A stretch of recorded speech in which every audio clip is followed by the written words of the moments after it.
churches, and I later on learned that Sunnis, Wahhabis, Salafis, don't like when you question. Toe the line, says what it says, don't worry about it, don't think. Just bow your head, take the holy water. Like, and I got my bachelor's degree in history, so as a pseudo historian, I need the primary sources, I need the secondary sources. I got to read it in what context. Was this revealed or was it written? I was homeless twice also in my early 20s, and there was the second and last time I was homeless. I was walking to a bakery in Ridgewood. It was like 12:30, 1 o'clock in the morning. So they bake the breads for the following day. I would ask for like some rolls and some loaves, and I was just walking there. And I'm like, yeah, God, if you get me out of this situation, I will worship you however you want me to. However you want me to. So I did that dua. I didn't know it was a dua, but I supplicated to Allah subhanahu wa ta'ala. The very next day, I walked from my old neighborhood to City Field in Elmhurst where the New York Mets play. And after that was Flushing. And there was a school that said, earn your GED and get associate's degree at the same time. And I was a high school dropout. I dropped out in 12th grade. And so I was like, I need a GED. Associates would be nice. So I went in, took the exam. I passed. And then the next day, I got a job at a supermarket. And then one of my friends needed a job. So the parents came to me. He's like, can you get my son a job? I was like, I need a place to live. Oh, we'll rent you a room. Just get my son a job. I got him the job. And literally 72 hours. 72 hours. I had a job. I was in school. And I had a place. And I was like, okay, so how do you want me to worship you? So when I was going for my associates, some very good friends of mine from Bangladesh I met. And it was funny because, actually, backtrack. The night before, I was with my friend Chris. And he was like, yo, Muslim women don't shave their legs? I was like, one, that's none of my business. And two, I don't believe you. So the brothers from Bangladesh, I was like, do your women shave their legs? He's like, one, that's rude. And two, we just started talking about Islam. And I was like, so what about Jesus? Like, oh, we believe in the virgin birth. Die for our sins? No, okay. And so they handed me the Quran. And for the next 3-4 months, I had the Quran and the Bible, just cross-referencing. And I was like, Islam, Tawheed, oneness of God. Jesus is a prophet, Islam. He didn't die for the sins of the world. Like, this is what I believe already. This is in my nafs. So it's, and wallahi, I wish I was making this up. I wish I was making all of this up because it just happened too fast. And I was just, in January 2006, I went to the Jamaica Muslim Center, JMC, with Imam Shamsi Ali. I took my Shahada. I was one of 3 other people. And I took my Shahada. Oh, Assalamu alaikum, welcome to Islam. I didn't get a prayer rug. I didn't get Sahih Bukhari, Sahih Muslim. Oh, welcome to Islam. You're a brand new baby now. All your sins before that. I didn't know which direction was Mecca. I didn't know how to pray. And the follow-up was so poor that even with my Shahada, I was still eating bacon. I was drinking beer, smoking pot. I didn't know. I got tattooed. I didn't know what was halal, haram, makruh, So from 06 maybe until it's a good 5-6 years I was in Islam, but not even, I was a Muslim by name. And I dropped the pork, that was easy. Eventually it started coming together but even now, even now, the dua I made to Allah subhanahu wa ta'ala, I'm still not doing my end. And he's still doing his end for me. I'm in London on Al Huday TV. Come on, I know way more people who deserve to be in the seat right now. I knew there was rules, but I didn't know what were the rules. And see, in Queens, a lot of the masjids are like for instance, there's a big South Asian community, Bangladesh, Pakistan. And so their masjids are basically club meds for people from Dhaka, people from Islamabad. The khutbahs are in Urdu or Bangla. So I would just sit there and I'm the only white guy. I'm like, okay, I guess I'm getting credit for this because I'm here, my name's written down with the angels. But there's no follow-up, man, no follow-up. And it sucks, because then when I started learning, I did the same thing that I did in the church. I'm like, yeah, Imam, the 12 caliphs, who this hadith says there'll be 12 caliphs after me, all from Quraysh. Who are the 12? But this guy down the street can name me 12 like that.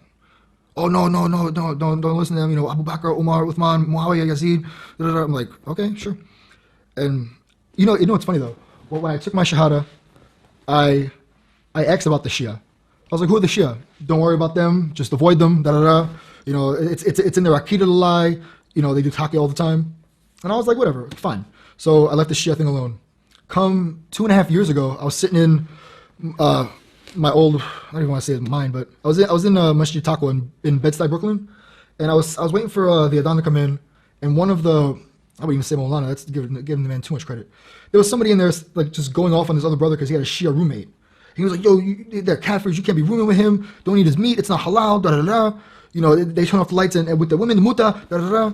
And as he's going off, they worship Ali alayhi salam, astaghfirullah, like all these things he's rattling off. I'm like, there is no way in high heaven people actually believe that. There's no way that's somebody's akida. No way. And so what I did was, I went, not really, basically down the street, so Masjid Al-Hubayt, Islamic Guidance Center, in the Atlantic Avenue, by the Barclay Center. And I embedded myself at the Shia Masjid for 2 weeks. Question after question after question after question. I was there for like hours, for 2 weeks straight. Then they gave me books and I read it. And so I read, then I was guided. And the way Dr. Chijani went about it, how he would only take hadith that both sides agree on, and of course the Quran. So I was like, you know, that sounds pretty foolproof. So I did it. And I would just, even before I accepted Shia Islam, I would be defending the Shia. Like there was a Yemeni deli, they used to support my dawah. So they had like pamphlets and they gave out all the Qurans. And so I was like, nah, man, that's not true. Oh, but I'm from Yemen, I know the Houthis. Okay, but this is their beliefs, man. You know what I'm saying? Like they have a hadith where Imam Ali alayhi salam hemmed up a tent and set it on fire for somebody saying he was God, astaghfirullah. You know? So I was like, nah. They're like, yo, you better calm down, Haroon. I want to think you're a Shia. I was like, whatever, man. And the classic, Gabriel made a mistake. I was like, nah, man, it's Allahu Akbar 3 times, man. That's because of the conquest of Mecca. No, man, I'm telling you. They prayed towards Karbala. And that was like the first question when I got to Masjid Al-Bayt. I was like, what direction, what city is that? The Kaaba, or Mecca. That's not Karbala? No, where do you, come on. Our Qibla is the Qibla. And it just blew my mind. It just blew my mind. So Dr. Jajani, Sayyid Ammar Nakashwani, I'm jacking up his name. But, and Masjid Al-Bayt TV, like, I would just, like, you guys have like this intense like archive. So I would just be everywhere and nowhere. Like, and I knew it was right, but I was still in Taqiyya.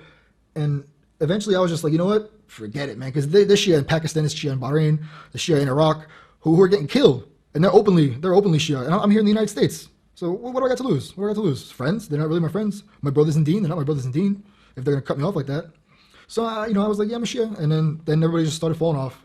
And this one brother was like, man, I love the Ahlul Bayt, but I won't worship them. And it was actually around the time of Ashura. And so I was like, okay, what are you doing on Ashura? I'm going to fast, Habibi. I'm going to fast. When did Imam Hussein alayhi salam die? The Ashura. No, yeah. How come you never heard about it on the minbar? I don't know. And he kept it at that. It's insane. It's insane. Like, yeah, it's crazy.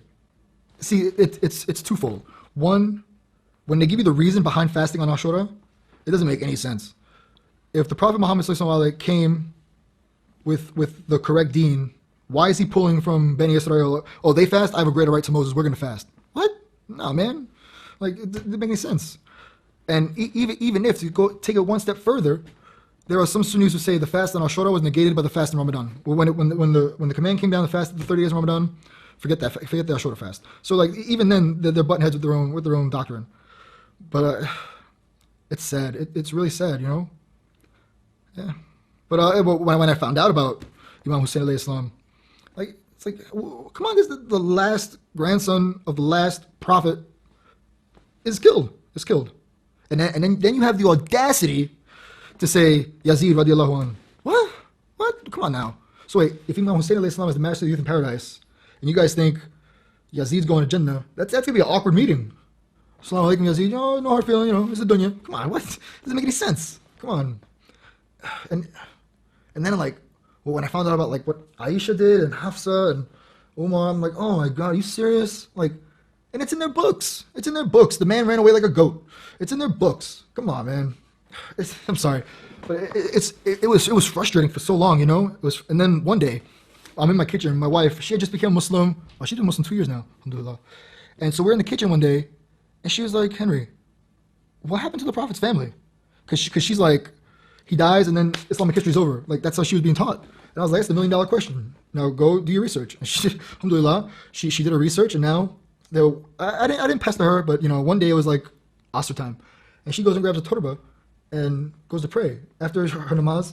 I'm like, what are you doing? She's like, oh, I'm just praying. I was like, you just slide in the doors? So alhamdulillah, she accepted Ahlul Bayt alayhi salam.